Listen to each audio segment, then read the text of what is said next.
లో అనేక సమస్యలున్నాయని వాటిపై కూడా చర్చించాలన్నారు.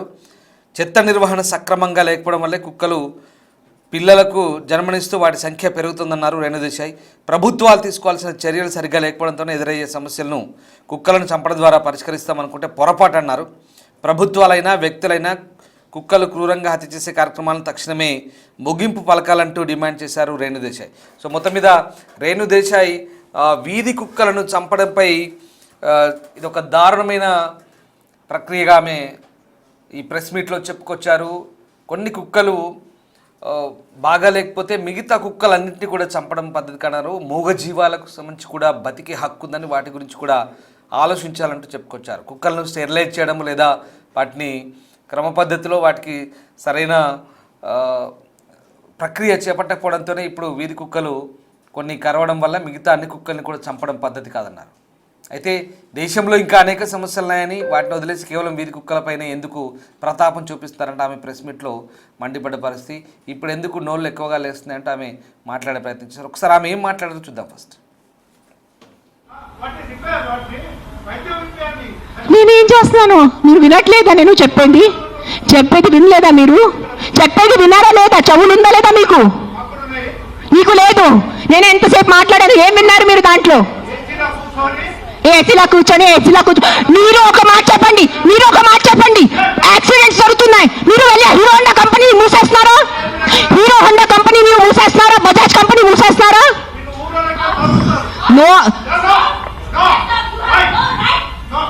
ఏదో ఒకటి నోరు తెరిచి మాట్లాడుతున్నారు సెన్స్ లేకుండా. ఎంత చెప్పండి మీరు. 1 సెకండ్. ఈ రోజు యాక్సిడెంట్స్ జరుగుతున్నాయి. యాక్సిడెంట్స్ కోసం మీరు Maruti company, Hero Honda company అడుగుతున్నారా? నాకు అడిగే ఏ హక్కు ఉంది మీకు? నువ్వు ఏం చేస్తున్నావు ప్రాణాల కోసం? ముందు అది చెప్పు. వచ్చి ఉట్టి నోరు ఇప్పేసి మాట్లాడటం. సార్ నువ్వు ఒకటే అడుగుతాను కాదు, ఆ వ్యక్తిని ఒకటే అడగండి. ఆయన ఎంతమందిని కాపాడారు? ఒక్క మాట అడగండి. ఆయన ఈ రోజు వరకు ఈ రోజు వరకు ఎంతమందిని కాపాడారు? ఎంత పిల్లల్ని కాపాడారు? ఎంత మనిషిని కాపాడారు? ఎంతమందిని పిండి పెట్టారు? ఆ మనిషిని అడగండి. నోరిప్పదు. ఉట్టి వచ్చి కిట్కిట్ చేయడానికి రెడీ ఉన్నారు.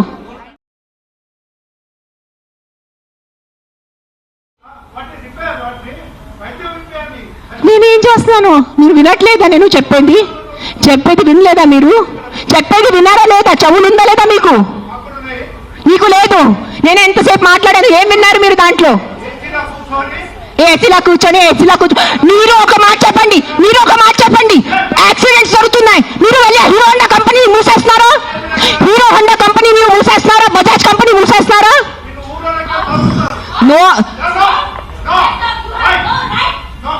ఏదో ఒకటి నోరు తెరిచి మాట్లాడుతున్నారు సెన్స్ లేకుండా. ఎంత చెప్పండి మీరు. 1 సెకండ్. ఈ రోజు యాక్సిడెంట్స్ జరుగుతున్నాయి. యాక్సిడెంట్స్ కోసం మీరు Maruti company, Hero Honda company అడుగుతున్నారా? నాకు అడిగే ఏ హక్కు ఉంది మీకు? నువ్వు ఏం చేస్తున్నావు ప్రాణాల కోసం? ముందు అది చెప్పు. వచ్చి ఉట్టి నోరు ఇప్పేసి మాట్లాడటం. సార్ నువ్వు ఒకటే అడుగుతాను కాదు, ఆ వ్యక్తిని ఒకటే అడగండి. ఆయన ఎంతమందిని కాపాడారు? ఒక్క మాట అడగండి. ఆయన ఈ రోజు వరకు ఎంతమందిని కాపాడారు? ఎంత పిల్లల్ని కాపాడారు? ఎంత మనిషిని కాపాడారు? ఎంతమందిని పిండి పెట్టారు? ఆ మనిషిని అడగండి. నోరిప్పదు. ఉట్టి వచ్చి కిట్కిట్ చేయడానికి రెడీ ఉన్నారు.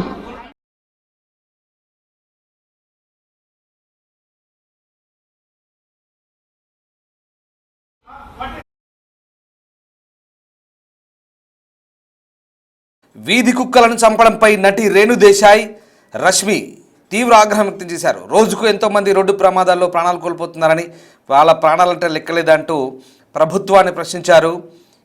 ఈ విషయంపైనే ఆమె ప్రెస్ మీట్ నిర్వహించారు. ఇందులో రష్మి కూడా పాల్గొన్నారు. ఒక కుక్క కరుస్తోందని 100 కుక్కలను చంపడం ఏంటంటూ ఆగ్రహం వ్యక్తం చేశారు. సమాజంలో అనేక సమస్యలున్నాయన్నారు. ఇటీవల నిజామాబాద్ జిల్లాలో గ్రామ పంచాయతీ సర్పంచి 100 కుక్కలను చంపడం అమానవీయం కాదా అంటూ, కుక్కలవి మాత్రం ప్రాణాలు కావా అంటూ ఆమె ప్రశ్నించారు. ఇక ఆవు, గేదె, పిల్లి, కోతి అన్నీ కూడా ప్రాణాలే కదా. మనుషులతో పాటు అన్ని ప్రాణులకు జీవించే హక్కు ఉంది. వీధి కుక్కల సంఖ్య పెరగడానికి ప్రధాన కారణం మన చుట్టూ ఉన్న అపరిశుభ్రత పరిస్థితులే అంటూ, బయట చెత్త పేరుకుపోవడం వల్ల కుక్కలు పెరుగుతున్నాయి, అందుకు కారణమైన సమస్యలపై ఎందుకు స్పందించారంటూ నిలదీశారు. కానీ కుక్కల గురించే మాట్లాడతారు, ఇదెక్కడ న్యాయం అంటూ రేణుదేశాయ్ ఫైర్ అయ్యారు. 2019లో దోమకాటు వల్ల తనకు డెంగీ వ్యాధి వచ్చి చచ్చిపోయేంత పనైందని, ప్రభుత్వం అప్పుడు దోమల నివారణకు ఏం చేసిందని ప్రశ్నించారు. ఇటీవల 100 కుక్కలను చంపి వాటి పక్కన ఫోటోలు దిగారు. నిద్ర లేచిన దగ్గర నుంచి కాలభైరవుని పూజిస్తారు, మరోవైపు కుక్కలను చంపుతారు. కర్మ ఎవరిని వదిలిపెట్టదు. ఎవరో ఒకరు అత్యాచారానికి పాల్పడ్డారని మగవాళ్ళందరినీ చంపేయలేం కదా. ఈ విషయంలో న్యాయ వ్యవస్థ కూడా సరిగ్గా స్పందించలేదు. నేను అలా మాట్లాడినందుకు నన్ను జైల్లో పెట్టనివ్వండి, పర్వాలేదు, నేను చూసుకోగలను. ఈ దేశంలో ప్రతిదీ డబ్బుతో ముడిపడింది. ఇక బైకులు ఢీకొట్టడం వల్ల కూడా రోజుకు 100 కుక్కలు గాయపడుతున్నాయి. అవి ఎవరి దగ్గరికి వెళ్ళి కంప్లైంట్ చేయాలి? దోమల కాటు వల్ల లక్షల మంది చనిపోతున్నారు, వాళ్ళ ప్రాణాలంటే కూడా లెక్కలేదా అంటూ ఆమె ఫైర్ అయ్యారు. ఇక ప్రెస్ మీట్ వల్ల తనపై నెగిటివిటీ పెరుగుతుందని తనకు తెలుసని, అసభ్య పదాలతో తిడతారని, అయినా తాను భయపడినని, దీనివల్ల కనీసం ఒక్కరైనా మారుతారంటూ తన ఆశ అంటూ చెప్పుకొచ్చారు. ఈ నేపథ్యంలో ఈ సమస్య గురించి బయటకు వచ్చి మాట్లాడకపోతే ఆ భగవంతుడు క్షమించినట్టు రేణుదేశాయ్ ఎమోషనల్ అయ్యారు. ప్రభుత్వ వ్యవస్థలు ఏం చేస్తున్నాయని పూర్తిగా విఫలం కావడం వల్లే కుక్కలు పెరిగిపోతున్నాయన్నారు. వీధి కుక్కలకు ప్రత్యేక షెల్టర్లు, మౌలిక సదుపాయాలు కల్పించాలని, విదేశీ బ్రీడ్స్ పెంచుకునే యజమానులు కూడా జాగ్రత్తలు తీసుకోవాలంటూ మరోవైపు రష్మి అన్నారు ప్రెస్ మీట్లో. ఇంకా ఈ నేపథ్యంలో ప్రెస్ మీట్లో ఒక వ్యక్తి ఏదో ప్రశ్న అడిగే ముందు కాస్త పెద్ద టోన్తో అరిచినట్టుగా అక్కడ మనకు అర్థమవుతుంది ఆ వీడియోని బట్టి చూస్తుంటే. సో దానిపై ఆమె క్లారిటీ ఇచ్చే ప్రయత్నం చేశారు. కాస్త ఎమోషనల్గా, కాస్త అగ్రెసివ్గా స్పందించినట్టుగా మనకు అర్థమవుతుంది రేణుదేశాయ్. ఆ పాయింట్కి, అతను అడిగిన క్వశ్చన్కి, ఒక విలేకరు అడిగిన క్వశ్చన్కి ఆమె చాలా అగ్రెసివ్గా సమాధానం చెప్పినట్టుగా అర్థమవుతుంది. ఆ సందర్భంలో కొంత ఆర్గ్యుమెంట్ జరిగినట్టుగా కూడా మనకు ఆ సిచ్యువేషన్ బట్టి చూస్తే అర్థమవుతుంది. కానీ తర్వాత దానిపై ఆమె వివరణ ఇచ్చుకున్నారు. తనకు మీడియా వాళ్ళంటే గౌరవం అని, కాకపోతే తను ఆ సమస్యల గురించి ఎమోషనల్గా స్పందించిన తీరులో ఆ సమయంలో ఆ వ్యక్తి అక్కడ వచ్చి తనపై అరవడంతోనే తాను దానికి సమాధానం ఇచ్చానని చెప్తున్నారు. మీడియా అంటే అత్యంత గౌరవం ఉందంటూ ఆమె మాట్లాడే ప్రయత్నించారు. ఒకసారి మళ్ళీ తను ప్రెస్ మీట్లో ఏం జరిగిందో చూద్దాం. దాని తర్వాత మళ్ళీ ఆమె వివరణ ఇచ్చారు. ఈ 2 వీడియోలు చూద్దాం మళ్ళీ.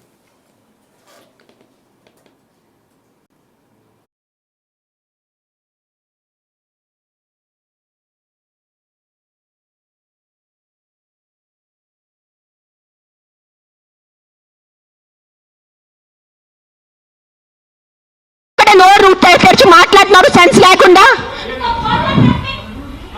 ఎంత చెప్పండి మీరు. 1 సెకండ్.